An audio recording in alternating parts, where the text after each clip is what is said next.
Hello, friends, and welcome back to Stories About Entitled People. We start today's video with an IT veteran who watched his dream job turn into endless stress. But before we begin, best way to support our channel is to leave comments, like, and subscribe with the turned-on bell so you don't miss the new video every single day. Here we go. They demoted me while I was in the hospital, so I let them feel my absence. This all happened decades ago, back when I was a manager of a programming department.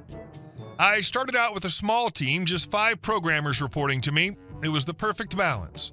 I spent half of my time actually programming, which I loved, and the other half managing, mentoring, and keeping projects moving. Year after year, my performance reviews were stellar. Exceeds expectations, or far exceeds expectations, became my norm. Life was good. But like most things, it didn't stay that way. As the company grew, so did my team. Within about 10 years, I had 25 people under me.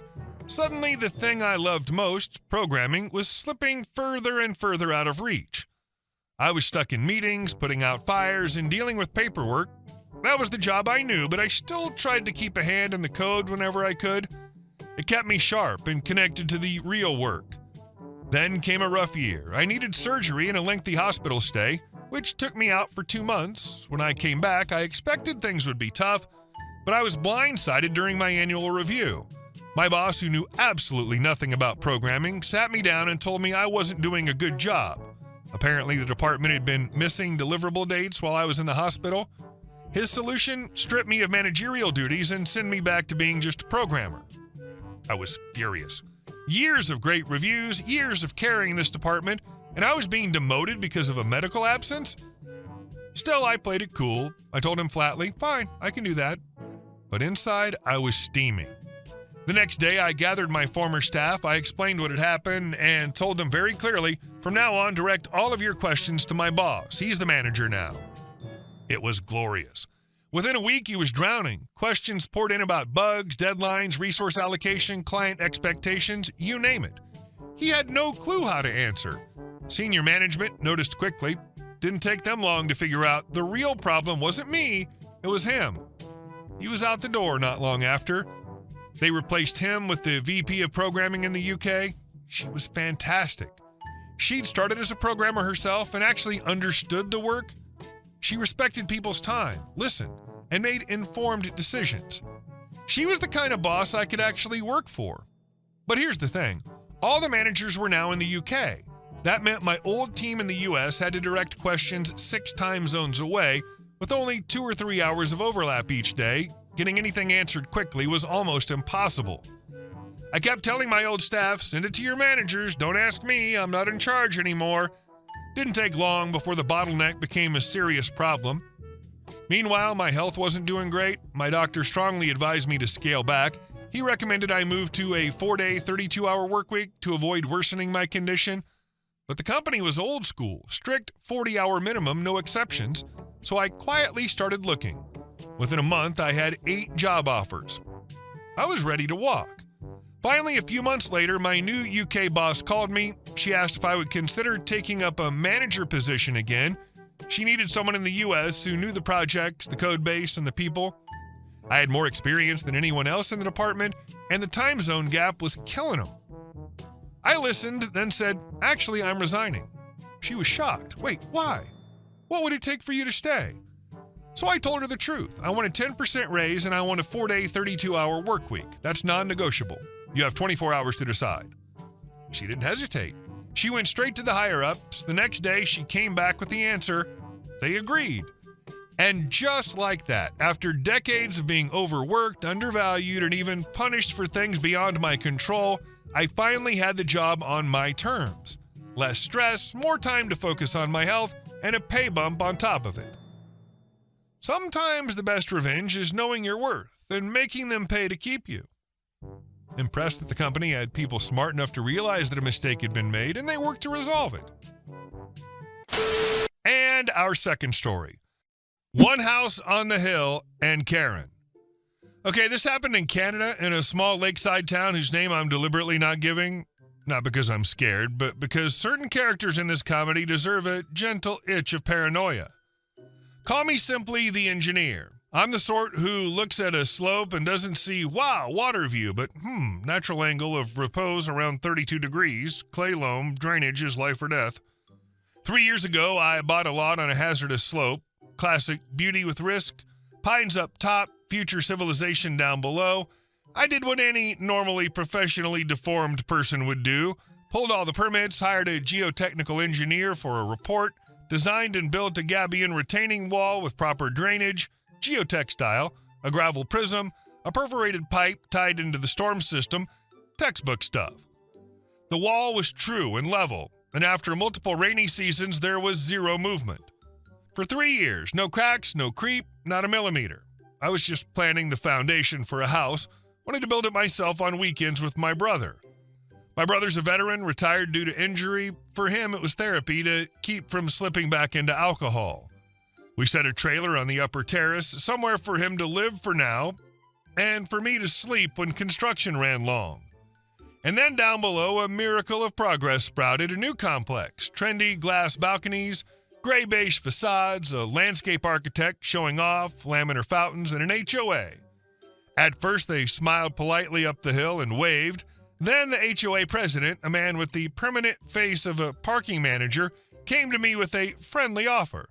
We want to expand parking. Your wall is kind of in the way. Could you. I pulled out a binder thicker than War and Peace, permits, plans, signed approvals, inspection photos. I offered an on-site formal walkthrough. They came in a pack, the president, 2 board members, and a woman filming TikToks the whole time. Everyone nodded, put on smart faces, and said something about mutually beneficial neighborhood relations. Honestly, I decided the issue was settled. Spoiler, it was not. A couple of weeks later, my brother had a routine hospital checkup. We went, and since we were already out, we swung by my parents for a week. Mom's pies, Dad's helped me move firewood. I left the lot on auto irrigation and camera. For peace of mind, I dumped a couple bags of gravel at the storm outlet. Rainy season was creeping in. We come back Saturday evening, and I have a very specific kind of engineer stroke. Where an excavator should never be, there's an excavator. Well, is generous. It was basically squatting on the edge of my wall, bucket jammed into the gabions with 2 guys in high-vis vests picking rocks out of the baskets like it was a kid's sandcastle. No barriers, no stop work notice, no engineers. Licenses, 0. Paperwork, 0. Hard hats felt like 0 too. They go, we were told to shave a bit here.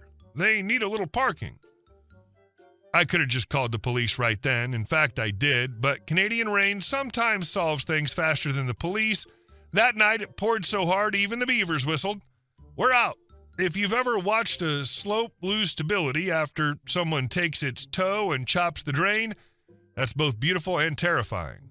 First, the wall sighed, then the gravel prism settled, water pooled, fines washed out, and at 4 a.m, the entire lower face, stripped of support, went downhill.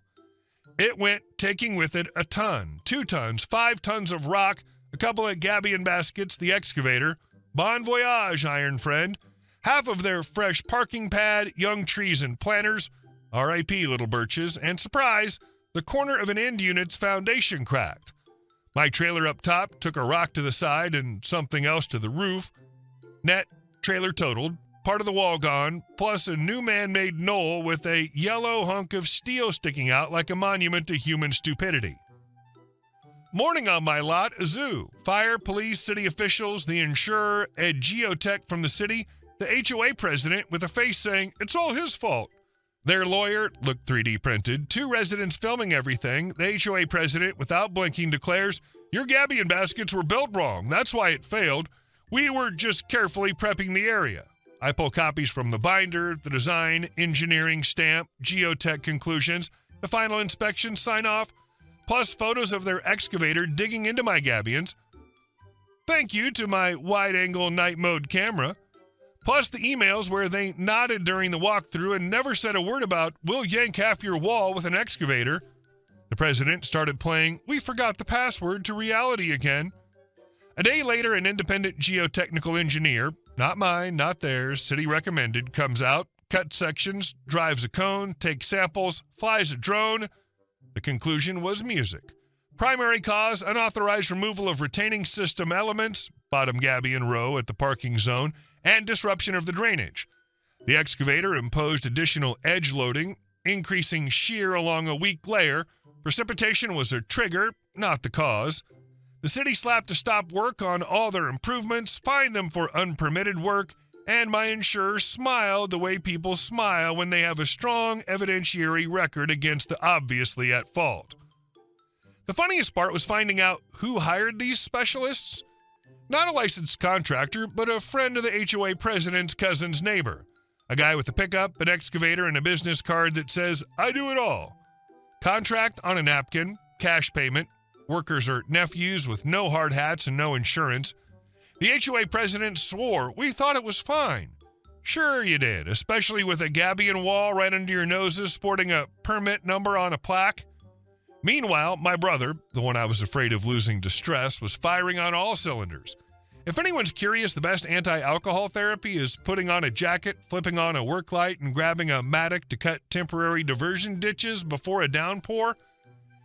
He didn't panic, didn't shut down. He stacked sandbags, tarped the fresh cut, helped the neighbor below pull bikes out of the muck, and even scolded a cop for standing right on the wet edge. He slept in my pickup at night, argued with the HOA by day, and quoted their own letter. We agreed to a walkthrough, not an excavator fool's day. Most valuable, he found a purpose. We rebuild, brother, but properly this time, and no cousin's friends with a bucket. Legally, the city and provincial regulator are now digging into who exactly greenlit the go-ahead and shave it. Insurers are cheerfully exchanging letters. Our attorneys assembled a binder with everything, permits to those delightful shots of the excavator chewing my drain while a guy in a vest smokes over the gabions.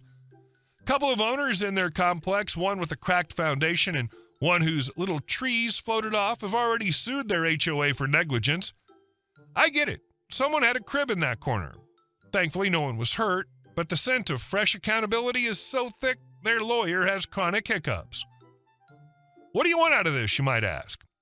I don't want a gold mine.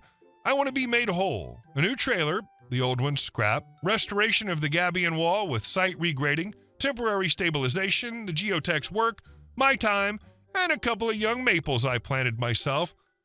Plus, their dream parking lot needs to stop trying to exist on someone else's support. They want to expand? Fine. Hire an engineer, do a design, get your own courage and your grease gun together, and build your own. But don't even look sideways at someone else's retaining system. The most entitled part of this story isn't that they started work without permits. That's garden variety stupidity. The most entitled bit is how confidently they assumed it's just rocks in a wire basket. What's the harm in removing the bottom row? People ask me sometimes, is it true mountains don't move? Mountains don't move when you leave them their feet. When you excavate out the support, the mountain moves. It moves right toward your parking lot, your fountain, and your mortgage-backed happiness. These days, I get a lot of messages from folks down below, not all, but many, apologizing for our HOA. They say, we thought they got everything approved. Honestly, same. That's why we did the walkthrough. That's why I showed the documents and explained with finger pointing where it's okay and where it's not. But if your board's a hobby club for demolishing other people's walls, well, now it's a hobby club for attending hearings and paying bills. Meanwhile, my brother has printed a couple of sketches, how we'll reinforce the toe, where we'll set temporary shoring, if needed, how we'll phase the work. He's smiling for the first time in a while. My personal takeaway, sometimes the catastrophe isn't yours, but it's the thing that proves the person beside you is someone you can count on. And yes, contractor with a card that says, I do everything, is not a profession. It's a diagnosis. Canadian Karen says sorry before she demolishes your entire hill with your house rolling down the mountain. Hey guys, thank you all for watching the video. I'll see you in the next one.